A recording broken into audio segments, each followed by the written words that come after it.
So balak ko mga fitness itong lugar na ito. Yan. Itong lugar na ito dito banda. Yung kikitain ko sa YouTube ay magpatayo ako ng fitness gym.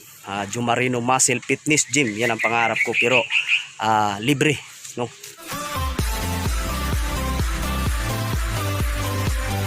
Tumataginting na 49,000 mga fitness yung sinahod ko. Di ko to winidraw agad mga fitness dahil nga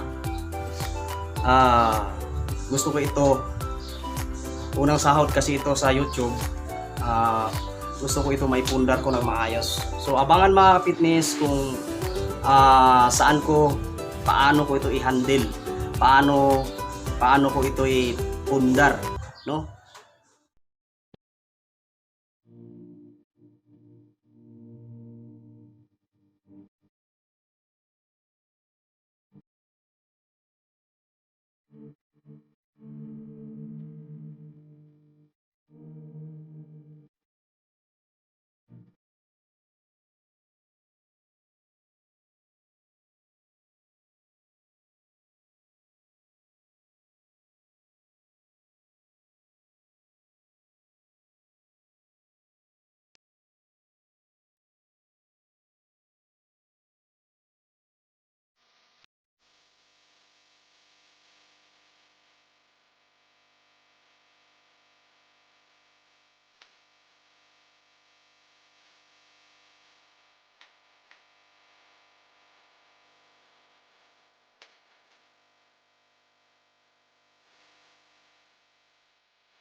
Hello mga ka-fitness, ito yung sinabi ko sa inyo na paggagamitan ko sa unang sahod ko na 49,000 sa pagbablog, no? May binili akong lupa mga fitness, para maipundar lang talaga yung 49,000 na sinahod ko ay dinagdagan ko na lang sa savings ko at saka nag-loan din ako sa co-op na kung saan ako ay membro dito sa Mariveles, Bataan sa lugar ko para lang maipundar ko siya at makabili ako ng lupa. Ito mga fitness ay may ano na, may itinayo ng bahay, yun nga lang ay hindi tapos, ilang taon na ang nakalipas. Yan, at may mga ano pa siya. Yan, Puso Negro yan. Puso Negro, ito yung butas. Ito yung butas, yan. So, di naman marumi yan mga fitness kasi mula nung ginawa ay hindi pa yan nagamit, no? Kasi nung ginawa hindi na natuloy, umalis na yung may-ari. Ngayon nabinta, tapos bininta rin sa atin. So ang bala ko siguro sa kuan nito mga fitness, ito mga natirang building na ito, di ko alam kung ipatuloy ko pa ito o gigibain na lang.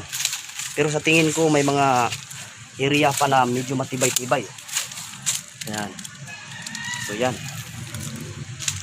Ayan, dami ng damo. Ayan. Ayan.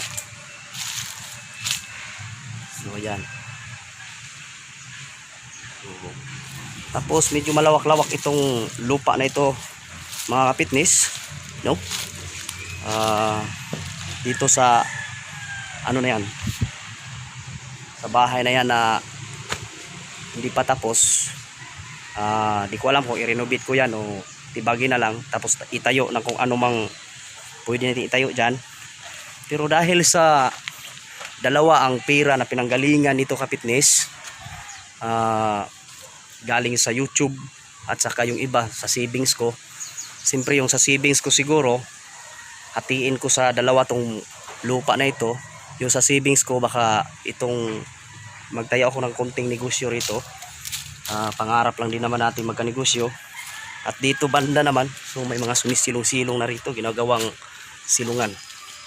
Itong puno na ito, akin pa ito. So ngayon yung 49,000 na kita ko sa YouTube na ito nga idinagdag ko rito, itong area na ito, itong maraming damo mga fitness, ang plano ko kasi nga matagal ko ng pangarap talaga mga ka-fitness. Nakakahiya naman na tinatawag tayong ka-fitness tapos Jumarino Muscle, tapos wala man lang tayong sariling fitness gym. So balak ko mga fitness, itong lugar na ito, yan, itong lugar na ito dito banda, yung kikitain ko sa YouTube ay magpatayo ako ng fitness gym, Jumarino Muscle Fitness Gym. Yan ang pangarap ko, pero libre, no? Hindi tayo tatanggap ng bayad. Kumbaga private natin yon na ipapagawa, kita natin sa YouTube.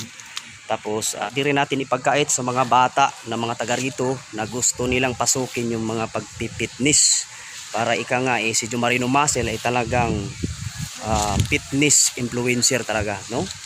So sana mga fitness, matupad ko yung mga pangarap ko, dahil lang sa YouTube ay makagawa ako ng fitness gym na libre para sa mga kabataan na gustong pasukin yung pagpipitness, no? Hindi malulong sa mga bisyo-bisyo, pasukin nila yung pagpipitness. At ako naman kahit papano, ang inyong lingkod Jumarino Muscle, pwedeng magturo ng mga basic lang din naman, kasi hindi naman tayo professional bodybuilders talaga. Ituro natin yung basic lang din na alam natin. So ito itong area na to, gawin ko itong fitness gym na libre. Tapos yan naman, yung bahay na di natapos, pag-isipan ko pa kung anong pwedeng gawin ko dyan. Basta doon sa yung 49,000 na sinahon ko sa YouTube, talagang 100% ko siyang dito ko siya pinasok. Tapos yun nga, fitness gym ang pupuntahan nun. Tapos doon sa savings ko naman na naidagdag ko para makuha lang itong properties na ito, pag-isipan ko pa kung anong magandang negosyo ang pwede natin itayo dyan. So hindi naman ang hulugan mga fitness na yung una sahod natin dito natin binuhos, hindi na tayo mamahagi. Abangan din mga fitness yung sunod ko pa mga vlog regarding naman sa maliitan lang naman na mga charity. Pero yung pagplano ko na gagawa ng fitness gym na libre is para sa akin malaking bagay na yung mga fitness, no, sa pagiging YouTuber natin. So yun lang mga fitness, abangan pa yung sunod ko mga vlog, no?